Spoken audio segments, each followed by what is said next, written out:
and we are live on a Friday at Ticor Title. What up? I am Ryan Lipsy. This is Haley Collier. What's happening? Hi. How Almost are left you? hanging. Oh my Good. gosh.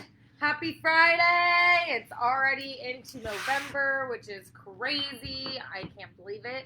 It's Happy- insane. Oh my gosh. I know. It's I know. insane. We don't have a president as of yet, but we do have a statement of information class. So we get to learn today about why it is so integral to any transaction that's a purchase to have the statement of information. There's so much in there, so many pitfalls can be avoided, right? Completely. Nightmare scenarios just with one simple form. So this is Ticor Title Talk, and this is Plays of the Week, and we had some plays this week that could have been avoided, some real bad title situations with just a simple form known as a statement of information. So what's that all about, Haley? Yeah, so I think number one, it's important to remember kind of exactly how title goes about issuing the preliminary reports and what comes on it and what could, set your clients or you as the agent, kind of in this spiral of, oh my gosh, what's going on, what's happening, what are all these liens, all that kind of stuff. So it's important to know that when we get the property address, we run the address and title, and then we also run the GI index, general index. So what does that mean? We run the person's name. Okay. So anything that could be on that person's name, or if there's a similar Against name, their social or something? yeah, say there's a similar name of John Smith. How many do you think liens that could have came up on that name are going to come up on that report? A lot. Yeah. It's a very common Super name, common name. especially in San Diego. We have a lot of common names here. So it's important for you guys to know that, not right away when we issue the report, will those come off. They come off when a statement of information is received. And so that's Because I'm able to take Patrick Murphy or John Smith and match up socials. And so this would be attached to our seller. If it is, it'll have his social on there. If it's not our seller, not our problem. correct. Okay. Correct. So most liens, most judgments on there, they do have the social security number on there, or they have a prior address. Sometimes they even have all of that. They even have the driver's license number, all that information. So that's why it's important to get it to your title company. And it's also important for you guys as agents to be a little educated to let your clients know that the title company needs this information. It needs to have your past addresses, it needs to have your social security number. We need to have, previous marriages, because we have to do our due diligence and just make sure that, there is nothing lingering, there's no other liens, nothing that could come up before you transfer your property. Okay. So that's kind of the main importance of that. And I think it's important to, I get a lot of pushback, or when I was on the title desk, a lot of pushback on, well, my clients have already filled out all this information. Why do they need to do it again? Because they already have to do it, when doing loans for other houses. Well, we don't get the 1003, that information when they're doing a loan to buy another house. We don't have that. So they could have filled out that information, but the title needs it on our end because we have to search their name, their social security. As Andrew Greer would say, pro tip, get the SI filled out when you're getting the signatures on the listing, at the listing presentation, right? That's what we advise. A lot of people just made it part of the paperwork. And look, they're all they're signing like 27 and a half forms anyway. Add another one in the mix. And then we have what we need, and your escrow team and your title team are armed with the data that we need to eliminate what could be a real time suck. Yeah, and it's also, you guys need to know, too, how we get that information, why it could come up on the report, because I can't tell you how many instances there's been where we've gotten calls of like, oh my gosh, there's a $100,000 tax lien on this person. Like, what are you talking about? This is insane. Like, where did this come from? And it's like, oh, well, let me call our title. Let's see what we have on it. Hey, do we have an SI? No, we haven't received an SI yet. Sure enough, we just have to explain. We just need the SI, and we get the SI back. The social security number doesn't match up, and we remove it off the report. One of the obvious ones, because I've dealt with this probably like 8 to 12 times in a 20-year career, is where there's a senior and a junior. All right? the time.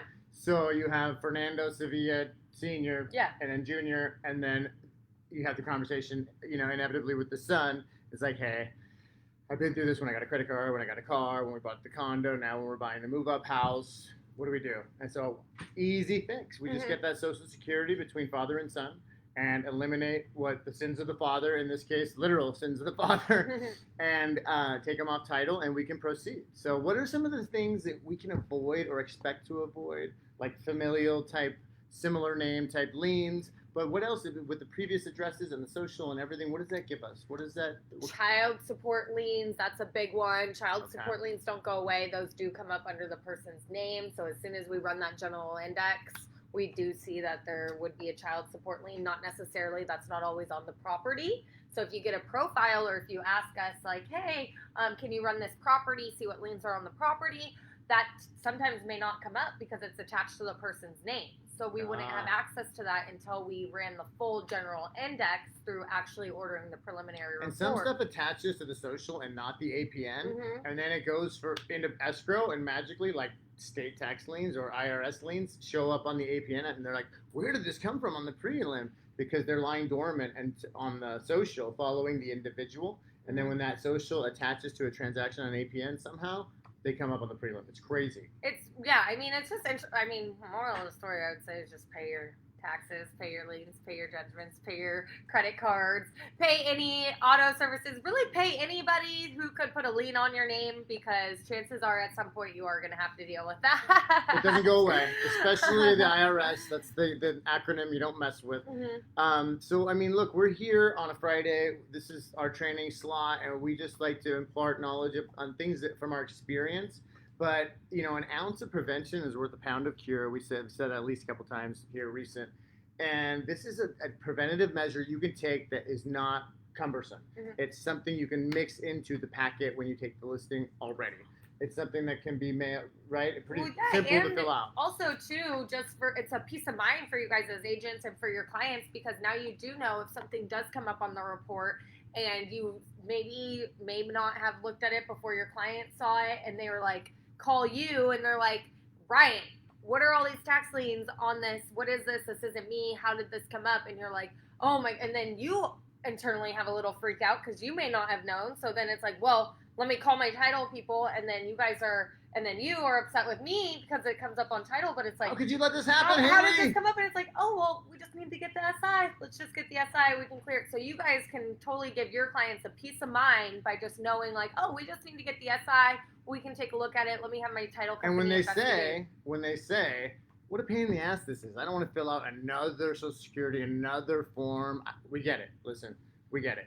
But you can come back to them and say, look, it prevents us from the day before closing getting a call saying Christopher Smith has $40,000 in state income tax liens, and it's not our Christopher Smith, but you still have to deal with it because title's going to be like, whoa, what's this $40,000 lien? It just saves trying moments like that. And I can tell you guys from experience sitting on the desk multiple times, it would be at the 9th hour. We would get the SI with all the funding and recording documents. So we would get it the day of closing, run the SI. So then that means we run their name, their general index. And sometimes there would be things that would come up. And it's not on anybody's fault of why the SI didn't get to somebody quicker. But that's why we want to educate you guys to make sure it does happen in the beginning of the transaction. Because think about it, the escrow gets it, they get it the title. So the escrow is hounding the seller for this SI. They get it a week before closing. They scan it in, send it to us 3 days before closing because it was the weekend or something, you can imagine. And we're like, oh, we have to clear the SI. But then they're like, hey, we're closing. You want to avoid that, okay? A little bit of proactive activity like getting the statement of information. You guys, we harp on this. We've talked about it in previous episodes on how a little bit of prevention. The reason why is because across all title providers and all escrow providers, it's going to save you and the seller the most heartburn and the most time. It's going to save you time. It's going to save you from the heartburn. It's like a little bit of Pepto-Bismol right up front in the transaction. And it's kind of, this just kind of hit me. It's very ironic. The purpose and our main purpose of title insurance and why you get it as an advocate on behalf of your buyers and sellers is to ensure your buyers free and clear of any judgments or liens or anything that could be on title from that previous seller. A clean bill of health. A clean bill of health. So it's kind of the main important document that title might need to ensure our buyers free and clear of any judgments or liens from that previous seller. So it is a very important piece of paper that we have to ensure you guys peace of mind, your buyers, clients peace of mind, and we help. That's what we need to close the transaction. We usually get there. Yeah. We usually just get there. There's the easy way or the hard way, right? The hard way is like chasing the seller around. Why they go to vacation in Mexico in this week? That I'm trying to get this document signed. I don't know what they did, and so I'm trying to get that. And then faxes aren't working, and then emails spotty down there at best. And then so you could do it that way, or when you take the listing, sign this, sign this, sign this. Give us what we need. I mean, the arsenal that you're giving your escrow and your title team. You guys, you're hooking them up. There's not going to be that 11th hour freak out moment where a similar name, Saint Nick, Santa Claus, whoever, the Easter Bunny, liens come out of nowhere and just stall. Literally, we've all been there. Stall the transaction, and next thing you know, we're in frantic mode. Everybody's yelling at everybody. Everybody's assigning blame. We have to hold funds because we have to wait to get another demand to see and the what we lender have, and says escrow, and escrow's cursing title, and title's like, what happened? And it's a never-ending It's a circle. vicious cycle. It's a vicious cycle, but that's why we want to advocate on behalf of you guys, give you guys information that just to help your jobs, make it a little easier for you guys, and that's what we want to help do. So, can you think of anything else for importance of SI? I mean, I think that covers it for the SI. I mean, judgments. Every judgment has this Social Security. So child support, anything that goes in a judge finds, has to rule in and weigh in on something. If it's called a judgment. So all the Social Security is attached to all of that. Solar, if the solar contract has the one person on it, but it's not our seller, and that transfers over, now you got a whole world of solar hurt that isn't yours anyway, that you shouldn't be going through. That like, wait a minute, there's not even solar on this house. How did we get? We can how many people we have? Video on solar too. And then one guy that had all these child support liens and swore up and down that he didn't have child support liens, and then we checked the social. Oh, he swore he didn't have a child. Yeah, with that woman. And, that was the thing.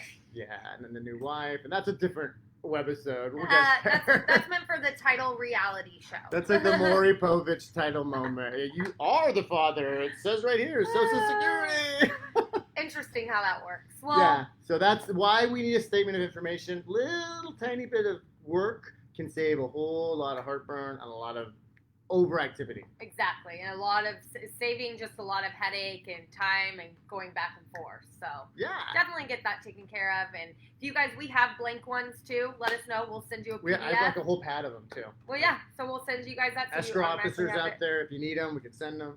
We're happy to help you. They're cheering us on right now. Escrow officers are like, get them the SI. And listen also to them. They do come in the back of the prelims at some point. So if you do make it to that point in the prelim, after all, after the map. After the map is the last page. No. Well, then it's all the other like minutia, like standard title, Western regional exceptions. Yeah, all that kind of stuff, and then in the back it will say what we need, and there's the SI. Cool. So. Alrighty, well, I'm Ryan. She's Haley. We're at Ticor. Until next time. Yeah. Have an awesome weekend. We're so grateful to be part of the club. Oh, and did we get Shelby over here? Where's Shelby? Hey, Shelby. Okay, cool. Thank you, guys. We appreciate it. Have an awesome weekend. See you soon. Bye.